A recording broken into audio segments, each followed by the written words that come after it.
Shalom, shalom, shalom. Hey, what's going on? This is Michael Sahno. Welcome to the 12 Cities in Israel podcast. And I have with me a very, very dear friend, Nili Caine, a high school teacher in Jerusalem, the former OSP student counselor, and did I mention, an excellent friend of mine. What's up, Nili? How are you? Hi, I'm fine. Come a little closer, please. What's going on? Fine. Everything's fine. Nice to see you. Welcome to Israel. Thank you so much. Thank you. You came all the way from Jerusalem to Tel Aviv. A lot of traffic, you said. Yeah, as usual. As usual. So that's normal. Yeah. Like a ton of traffic down that corridor. Okay, so let's get to know you. Where you're from Jerusalem. I'm originally from Jerusalem. Now your family's from Jerusalem as well? My family is Jerusalem. I mean, originally my family is from England, but both my parents made Aliyah like when they were younger. Oh, wow. Like what? My father made Aliyah with his family actually already in the 50s. And he came here as a kid and he studied here and everything. Oh, wow. And my mother came here once she finished high school. And they met here. And so I'm then you showed up. In Jerusalem. That's after awesome. a few years, but yeah. Now, what do your folks do? My father's a doctor, and my mother works. She's an historian. She's in Yad Vashem, and she helps immigrants, and she does many things. Holy cow! That's amazing. That's absolutely amazing. Now, have they always lived, since they made Aliyah, did they always live in Jerusalem? Or were they, what was their path? Did they come in through Haifa? Did they come in through Yafo? They made Aliyah? No, yeah. They made Aliyah. I mean, well, my father, they came straight to Jerusalem. They lived here. My mother, when she made Aliyah, she did Achshara in a kibbutz, and then she came to live in Jerusalem. And basically, they stayed in Jerusalem. Except for a few years that my father studied in Boston. He did his postdoc, I think. His doctor thingy. So they lived there for 2 years. That's awesome. Now, here's something that I noticed, and it's actually a profound thought. So you grew up, and I told you can cough on the podcast. It's totally fine. It's not rude. It's winter, so yeah. So one of the things that I noticed the first time that I was in the old city was that there are children playing everywhere.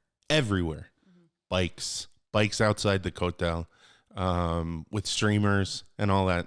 So it's kind of hilarious, and it brings to mind, wow, 2,000, 3,000, 4,000 years ago, there were kids playing on the stone streets of Jerusalem just like they are now. So can you give a little bit of insight into what it's like being a child and growing up in Jerusalem? Well, it is. I mean, it's a mix of things. First of all, Jerusalem is a beautiful city. I love Jerusalem, and I think you have everything there. I mean, except for the beach, but you have everything there. Different people, different sites, and you have the fact that I can walk just 20 minutes from where I live and get to the old city and see where people lived thousands of years ago. It was an amazing sense of history and connection to us and like the Jewish people and everything. But it's also very nice that you can walk around and you can go to the Muslim quarter, you can go to the Christian quarter, and you can select different types of people, and they all live, I mean, I won't say happily, but we all coexist in Jerusalem. Although, I mean, I did grow up during the first and second intifadas in Jerusalem. So it was also growing up with terror attacks all the time in Jerusalem. Violence is a daily part of your life almost. No, not today. Oh, not right. today. But no, I mean, back then I'm talking. Growing up, it was just something that we had to live with. Okay. But there's always a joke that, I mean, people outside of Israel are afraid to come to Israel. People outside of Jerusalem are afraid to come to Jerusalem. People who live in Jerusalem, they say, oh, Jerusalem is fine. It's just that specific neighborhood. And then people say, it's not all the neighborhood. It's that specific road. And in that road, they say, it's not that road. It's just this building. If you go in from that. And so, I mean, it wasn't scary. It was just part of life. It was home. it was home. Oh, It's still home, and it was. I mean, we had the terror attacks, but we also had like many beautiful things in Jerusalem. We have the old and the new, and the young and the like different seasons and different people and different neighborhoods, and Jerusalem is great. that's awesome. Now, we have something in New York. So we have the UN in New York. So whenever there's a UN delegation, oh my gosh, everyone in New York is just bottled, all that bottled up like angst comes out because they're like, why are they closing off the road? I can't stand this. Can't they do this somewhere else? Yeah, sounds like Jerusalem. That's what I was going to ask. What types of things, I mean, with the Knesset, with the Supreme Court, with all that stuff there, what else is there as far as the government? Well, most of the government facilities in Jerusalem, which is also a very nice thing because you can just walk around. I remember days that I could walk around and I was walking past the president's house. Wow. It wasn't closed off then. And it was just, every time people from abroad came and they said, so you can just walk next to your president's house and it's fine? I'm like, yeah, sure, not a problem. Nowadays, it's like the area's a bit, I mean, Borrow toilet paper if you need more, to. there's more security there, but it's like smack in the middle of town, and it's very interesting and it's very special to be able to walk around Jerusalem and see, okay, this is a Knesset, this is the Supreme Court, these are all the like different office, the museums, like we have the Israel Museum here, we have a science museum here, we have we have a lot of different cultural things in Jerusalem, I mean, all in walking distance. And now you also have Hebrew University, which is up on Mount Scopus. right, we have the two campuses of the Oh, Hebrew can you describe that? Well, we have the two campuses, one on Mount Scopus, right? That's like more the humane and subjects, and the law school and like economics, and then we have one which is actually near the Knesset, Givat Ram, which is the science one. And that's also the one where they have, is it the library? Yeah, the National Library. That's there. That's amazing. Right, Givat Ram, where the Knesset is and the Supreme Court, it's like a huge neighborhood. All the museums, the Knesset, the Supreme Court, different government offices, and the Hebrew U. Now, It's all there. since having been to Jerusalem and seeing how compact it is, what's space like in living in Jerusalem? I mean, is it probably comes at kind of a heavy price. And I mean, space where you can spread your arms, you know, but what I find surprising is you have to, like, let's say you need to get an apartment. You're going to need a couple of bedrooms because a lot of people who move to Jerusalem tend to have large families or larger on the whole. Mm-hmm. How expensive is it in Jerusalem? Well, Jerusalem is actually considered one of the most expensive cities to live in. It depends which neighborhood. I mean, you have the center of town, and then you have like the different suburbs of Jerusalem. Not suburbs like in America. Yeah. Different. But Jerusalem is expensive. I mean, Jerusalem and Tel Aviv are the most expensive cities, and people want to live in those cities. So Jerusalem has like the center, and then the further out you go, you can get larger apartments or larger homes. And Jerusalem has grown over the decades, from what I understand, outwards. Right. Correct? Yeah.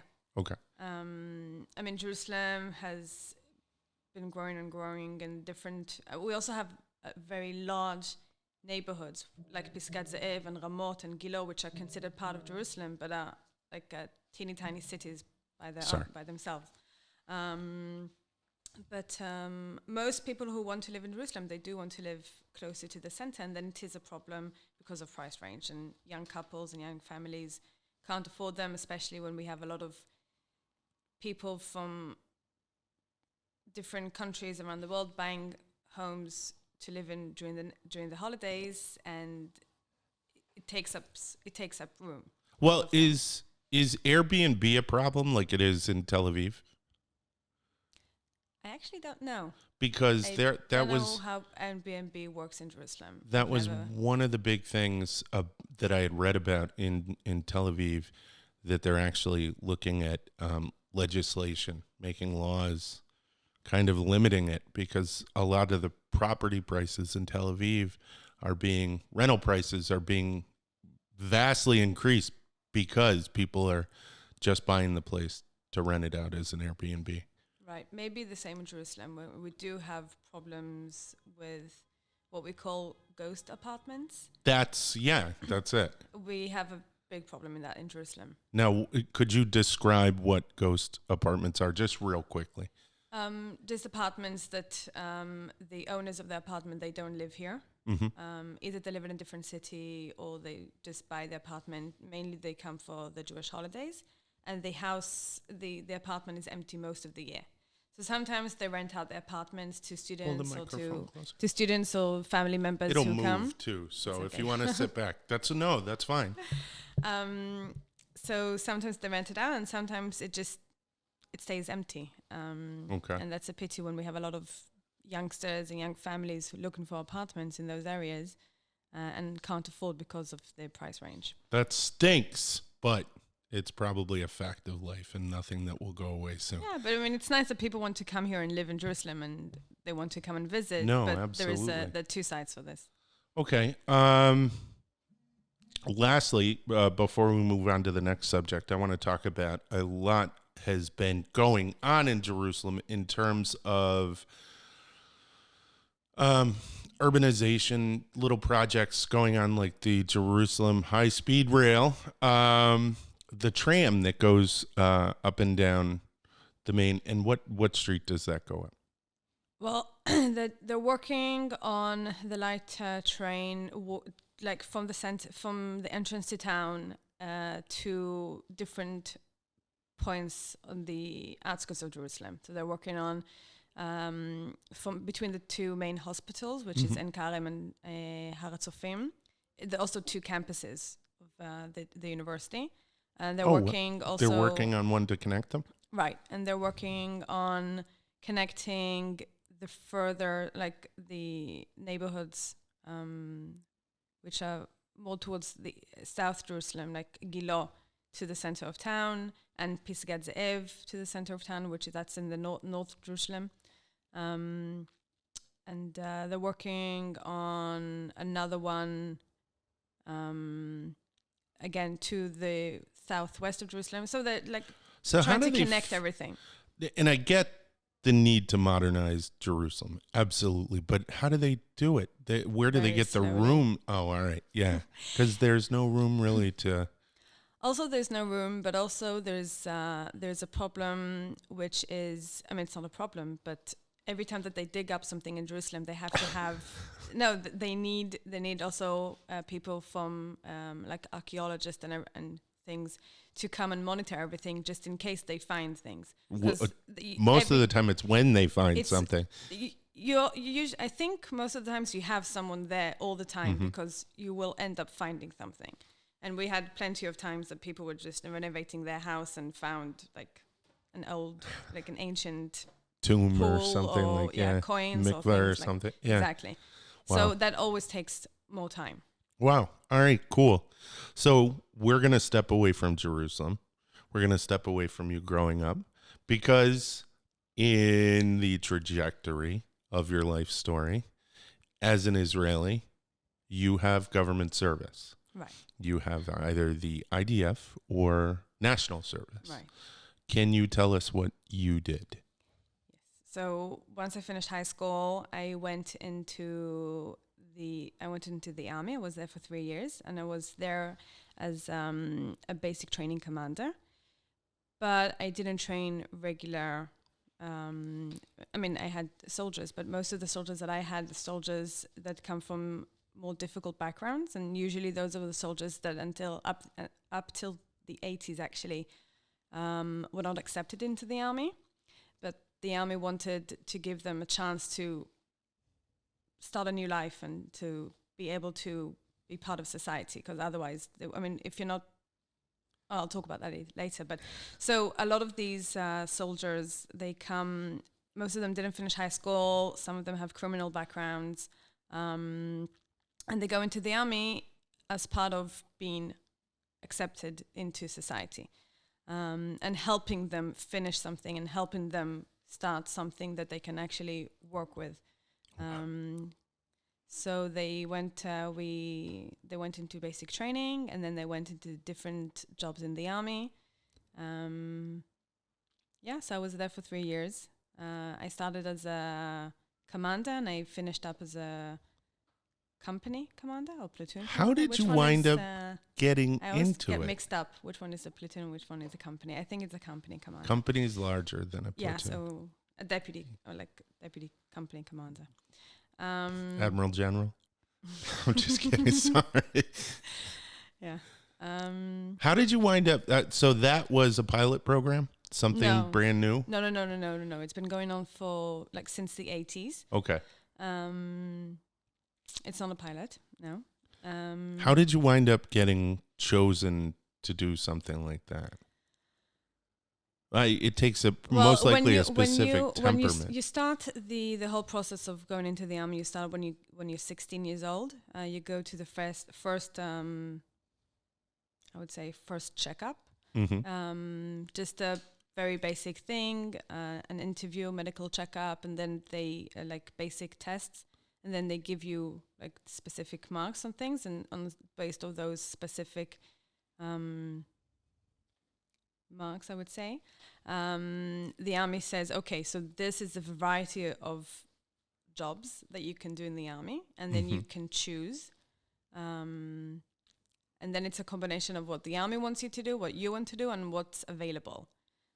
Being what's available and what the army wants you to do a bit higher. But luckily, I knew what I wanted to do. I've heard, like I had friends, my sister's friends did it, and I've heard of that job. My sister did something similar, just with new immigrants. So I knew that I wanted to do something. I wanted to work with people. I wanted to work in education. And the IDF, I think, is still the only army in the world that has like an educational squad. Wow.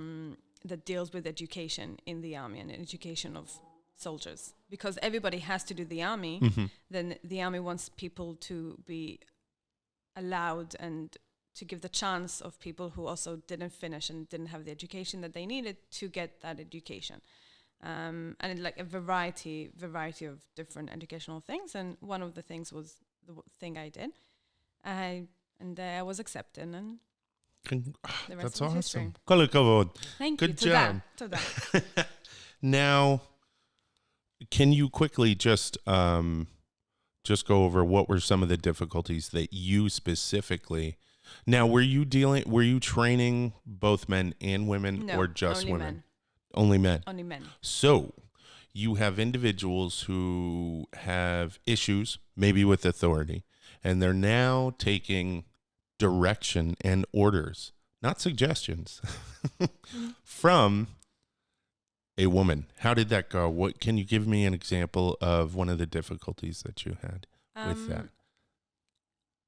Well, sometimes, first of all, you don't allow it to be an issue. I mean, it's not.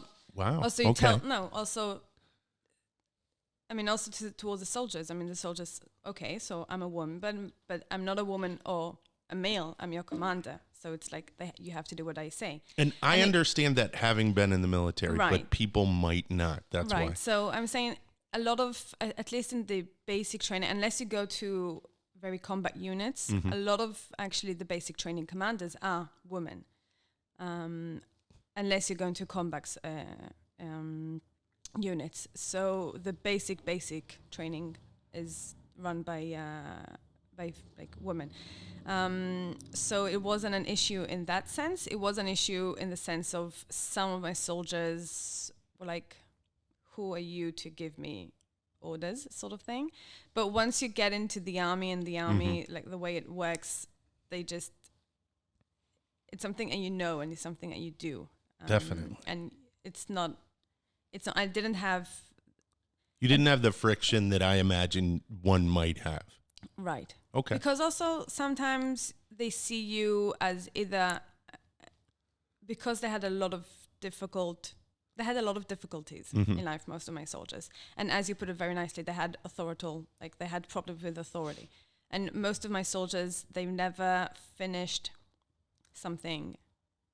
Like they didn't finish high school, they didn't finish, like they kept moving different jobs. Some of them are actually very, very good business people. Wow. Yeah, and they worked, and some of them didn't want to go into the army because they were doing so nicely outside, but never mind, that's a different topic. But some of them really did want to go into the army. And they saw sometimes, I think one of the reasons actually a lot of women did my job was because you have this like maternal, like they see you sometimes as a big sister or as a mother, or as a social worker, or sometimes as your father as well. But they see you as somebody that they can lean on and someone who's listen to. supportive, someone who will be So compassionate when it needs to be. When it needs to be, and hard when it needs to be. Now, I had male friends who did the job and they did it brilliantly. But sometimes it was actually easier as a woman because they wouldn't curse you as much. They wouldn't hit you as much as they would maybe with a male, and they wouldn't see you as a threat. Okay. You do realize that every time you've referred to them as my soldiers, and that's tremendous. That is so amazing. Wow, I'm beaming just thinking about that. All right, so you finish up your Army service. How long did you do it for? 3 years. Okay, that's more than required. Because I was an officer, so I signed up for another year. Okay, and then did you go directly to Ben Gurion University? No, I didn't. Actually, as most Israelis, you take some time off. I mean, I didn't do the big Asia. Machu Picchu picture. Not at that point. No. I worked for 2 years. I did a lot of different things that I wanted to do before going into university. And after 2 years, I went into Ben Gurion. Any you can go into, or would you rather just move into Ben Gurion University? Sorry? Any you would mind discussing? No, we can talk about Ben Gurion. No problem at all. All right, so then you go to Ben Gurion University. You have what it seems like is a direction already because you've thought about education in terms of working in the Army and what you did as a job. Was education initially what you had planned on at Ben Gurion? Actually, no. I went in to study history and other thing. I mean, it wasn't. I wasn't thinking of being. I did know that I wanted to work with people. But I also took university as a place that I can study things that are just very, very interesting for me. I had like geology and history and different courses, and it was just things that I really wanted to do. But I knew that I wanted to work with people, and that's how I ended up in the OSP. I was just looking for something to do. I was looking for a job, and then I heard about this, and I really wanted to also I wanted to work with people that came on exchange programs. So it's funny you say what you said about the maternal aspect. So just a quick 2-second story from me. I grew up in a female-dominated household. Strong mother, strong grandmother, sisters who were just all large personalities. And that meant that what they said went. That's what was going to happen. So because of that, a comfort level developed that when I wasn't comfortable being around women, what mate would calm me, make me feel better. Now, I had some issues I had discussed with you after being in the military. So I would go up when I was having trouble at Ben Gurion University and sit in the OSP office because the office is filled with strong, professional women. And wow, it was amazing. It was absolutely amazing. Why is that such a dynamic in Israel? What, having women? With so many women in higher positions in the workplace, in education, all of that. Is that a too big a question to ask? I think I mean, I don't know in terms of statistics and things, but I think if Well, you look, there are a lot of women working in education and working with like interacting different jobs that interact with people. Oh, microphone. Sorry. That's okay. Sorry. So women, I think, according to statistics in Israel, I didn't see the recent statistics. They're high, actually, because I did check them out, and it's 50-50. It is straight up, which is, from what I understand, a little bit higher than the United States. And women have more degrees than men in Israel. Did you know that? I knew that that Israel is high on the high. So we might have gone off on a tangent, and maybe I shouldn't have brought up that story. No, actually, because I did need to look up those things. Also, something I did for my students, and also I needed to look up a few things. So I do know that. I think also the amount, like Israel is like the women in Israel, they have the percentage of them that has an MA or a doctorate or something is amongst the highest. Really? Wow. Well, not, I don't think internationally, 5, but I think like they're in a good place. That's awesome. So, all right. So did you apply what you had done in the Army towards what you did as a student counselor in the OSP? Or did, was it? Even though I did have to remind myself that I'm not dealing with soldiers. But I ended up in the OSP, I think it was like 4 years after I finished the Army. My whole reason for bringing up that story was to tell you that I appreciate everything that you guys have done. So that's keep going. Nice. Sorry. No, I agree. We had excellent people working in the office, and they were all really, really special women. So I did it did help me because I was in charge of a group of people, and I had to make schedules, and I had to prepare everything for you, and I had to make sure that you have everything that you need and that you feel comfortable and everything. And that's things that I also did in the Army. Well, the first time, new for me. The first time I met you, I was terrified. I was absolutely terrified. I'm so sorry. So we went on a trip. I think I'm a terrifying person. You're not at all, which was surprising, but it was first impression. I apologize. So we're at the Maksani Ashuk. We're at the supermarket, and we're going to get stuff, and I guess we're running a little bit late. And you come through, and whatever was your former military self was in full force, because we have to go, you have to get your stuff, you need to be in line, and I was like, oh my gosh, I'm going to stay away from her. And then it could have been actually the very next day, we're walking through the student center, and you come through in blue Converse holding a what is it, a little bushel of green grapes. Would you like a grape? Would you like a grape? And you're handing them out to everyone. And I'm like, who the hell is this person? This is not the same person. So it might have just been that it was our fault and we were running late, and that brought that out. But oh my gosh, night and day.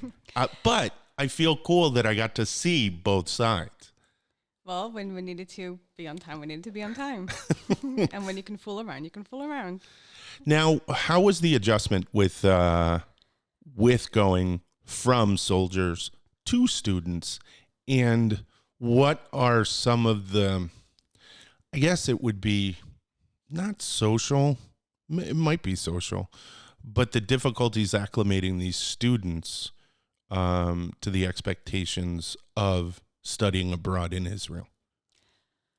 Well, it's a different mindset.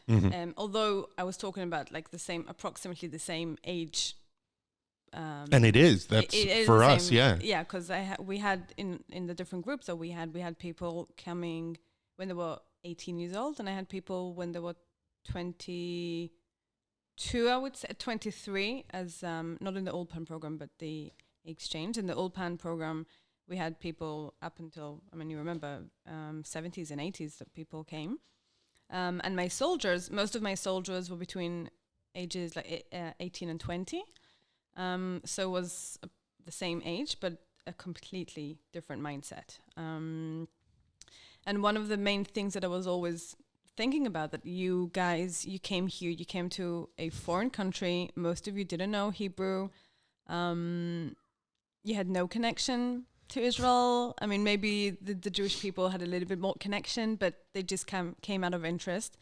And our office, and we knew that our office is the first like place or the first people that they meet in Israel. And this is the first impression. And this is, we also wanted you, and this is your home for the next couple of weeks or month that you are staying in Israel. So that was one of the things that I was thinking about, and trying to make you as comfortable, but also, I mean, helping you manage in Beersheba and in Israel. And so it was also introducing you to the Israeli culture. But also making sure that you have everything, and making sure that you're also enjoying it. Excellent. Now, you brought up something. You brought up Beersheba. So you're going from Jerusalem to the army to going all over, and then Beersheba. Right. Was that your first choice? Yes. And why?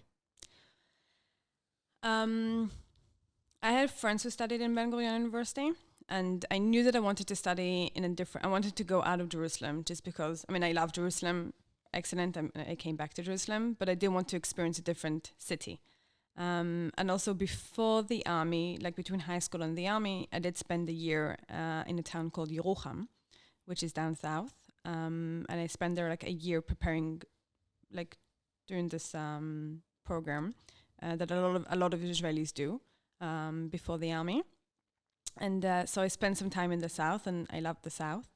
And I heard really good things about Ben Gurion University, especially like that it's very friendly, and there's a really nice atmosphere. So I knew that I wanted to come to Beersheba.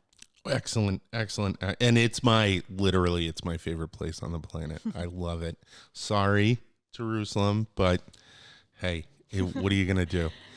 All right. So actually, I wanted to ask you one thing that's always kind of, not confused me, but I've had questions about. So you have to turn over what you're doing. So when I came, I went twice. When I came, you had started as the OSP counselor and then turned that over to another person. Right. How do you do that? That's from what you said, you're basically not the caregiver and caretaker, but on some level you are. How do you give that responsibility and train someone else for that responsibility? Well, it's the way of life. I mean, I was 2 years at that job, and I finished my studies, and I left the university, and I trusted. How do you prepare someone? No. Sorry. So the whole ulpan, the whole time, the 2 months, so a month and a half that you were here, I trained my successor, and I was doing my job. I prepared everything, and then she just tagged along to everything that needed to be done, and then she was doing most of the things, and I just helped her in the background, like explaining what to do and explaining how to do it. And we started the training before you people came. Okay. Explaining how things work, what she needs to do, how she needs who she can turn to, and everything. And then I was in the background, like helping her with whatever she needed. But she managed. That's the thing, and that's why I brought it up very nicely. And because I came the next summer, and she just picked it right up. And props to you. We work the whole year round. Yeah. We don't work only during the summer. We have groups all year round. Okay. So she was doing this job for already a year. All right, because so whatever you did, good job. Thank you. No problem. But also Well, she was amazing too. She was brilliant. And don't ever be late with her. Ever, ever, ever. All right. So you changed your studies, or you changed the direction of your studies, and you decided to go into education. Did you do that at the beginning of your studies at Ben Gurion, or did you do that after I graduated? Actually. Whoa. Yeah. I finished my BA, and then I started working in an educational program, and then I decided to become a teacher. So I did my certificate. What prompted that? Well, working in that educational program. Okay. I worked in the Israeli version, like Teach for Israel. Mm-hmm. Teach for America. So I joined the Israeli program, which is a bit different than the American program. But I joined. At first, I was working at the office, and then I decided to become one of the teachers. That's crazy. What a jump. What a change. But with everything you've done prior, I mean, it's a natural fit. Right. It just flows right into it. Mm-hmm. So you decided then to go back to Jerusalem. Did you do that immediately after? Yeah. Okay.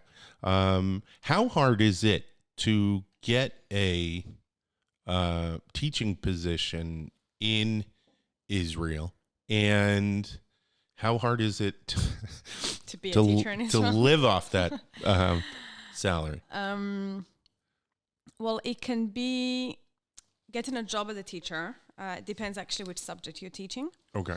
Since I teach English, it's easier to find a job as an English teacher. And as most teachers around the world, I think it's both very challenging, but also very rewarding position to be in. Awesome. How long have you been teaching now for? 3 years. 3 years. Awesome.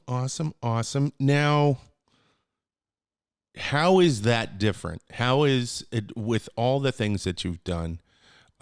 Is it similar to or vast worlds apart? Both. Sometimes I remember my first year, I was teaching both middle school and high school. Mm-hmm.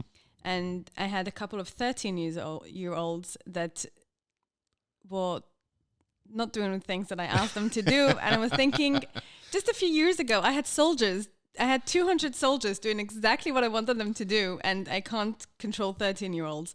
No, not control, but it's different. I totally understand. Again, it's the mindset. It's understanding. And so for me, understanding that I'm not dealing with soldiers. I'm not dealing with students.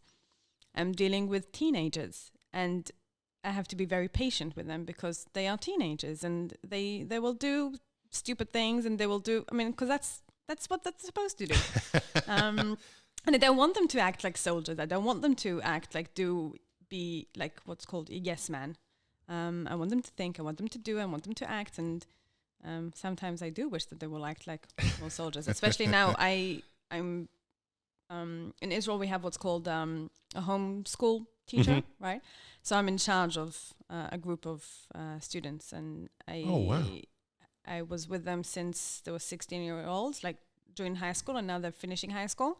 And some of them, they will all go into the army, some this summer, and the next half year they will all go into the army. And so it's also being able to help them doing that, and also trying to think they could have been my soldiers, sort of thing. So again, it's all a mindset. That's awesome. Now, you brought up something that I'd like to close on, and it is the preparation for these young men and women to go into some type of service. Mm-hmm. How do you prepare them mentally? How do you prepare them academically? How do you prepare them for the tests? All of that. There are so many different levels. So I know it's a big question to unpack. Mm-hmm. But how does the Israeli education system prepare its children to serve? Well, first thing, students know that once they reach a certain age, they will start preparing themselves for the army, and they know that. Some are scared of it, and some are very excited, and it's like a whole mix of emotion that they have now. But before they go into their first checkup in the army, when they're 16-year-olds, then we have different workshops in the school, just explaining to them what is going on and what's the process and what to expect during those checkups. And I have to add that in the past few years, the army and the schools have been working together to preparing them to go into the army more than they used to. Oh, okay. I think the fact that more and more the army goes into school explaining what is going to happen, and there is more transparency on the progress in the process that I didn't have when I was their age.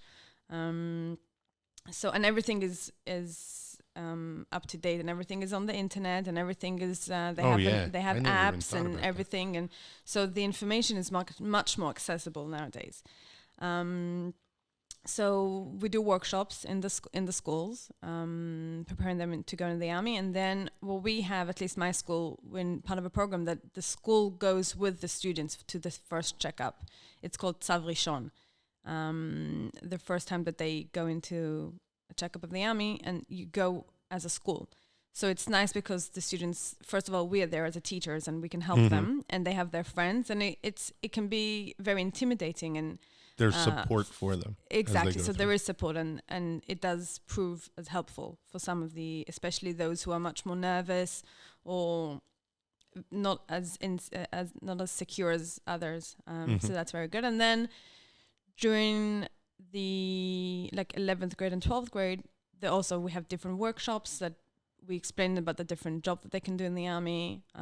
Me as their teacher, I explain how the army works, and you go through the different stages and what's going on. And sometimes we have a representative from the army in the school to help the students. I've heard about that. Okay, right. Yeah. So that's a specific job in the army, that you go into schools and you help the students with whatever problems that they have with the army, and answering questions and things like that. It's sort of like a military counselor? Sort of. Okay. Yeah. All right. That's so awesome. I am so blown away by you. I am so impressed by you. I'm impressed by your story. Well, my story, I mean, a lot of Israelis do this thing. But your life has consistently been about lifting up others and allowing others to get the most out of their day. And that's sweet of you. Nah, no problem. I'm sweet. What are you going to do? What do you got on the future? Anything on the horizon? Anything fun coming up? Even if it's just, I'm going to Bali. Anything. Well, I did. One of the fun things about being a teacher is that you do have your summers off. Yay. So I've spent my last 2 summers in different places around the world, which was a lot of fun. Very cool. I went to Ecuador, I went to India, and it was a lot of fun. So I have to think, and maybe this summer I'll go to Africa. Wow, holy cow, yeah, that's so cool. I don't know yet. I haven't looked into it. That's just a thought. Definitely. And hey, if you come to America, you have a place to stay. Thank you. Thank you so much for coming on the show. It's nice to see you. It's wonderful to see you. All right, that's it. Thank you so much for joining us. Thank you, Nili Caine. Thank you, Michael. And that's it. תודה רבה. להתראות ויאללה ביי. פנייך מה יפות, מנועזת עד באהבות, מבטך שולח להבות, נהרות לא יכלו חוות, עזה וביישנית, רכה ועקשנית, גסה וחושנית, דוני אדוני כמו תמיד עוקצת, כמו מלכת דבורים אהבתך, מזמינה אך בסוף הורגת, כמו שאת בונה כך הורסת. דוניה, דוניה, דוני, דוני, דוני, דוניה, דוניה, דוני, דוני, דוני, דוניה.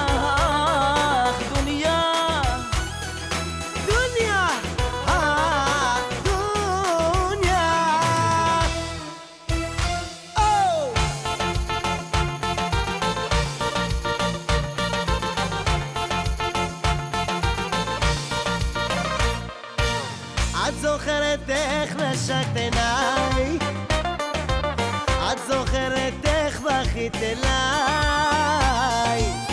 ועינייך אז לתפוס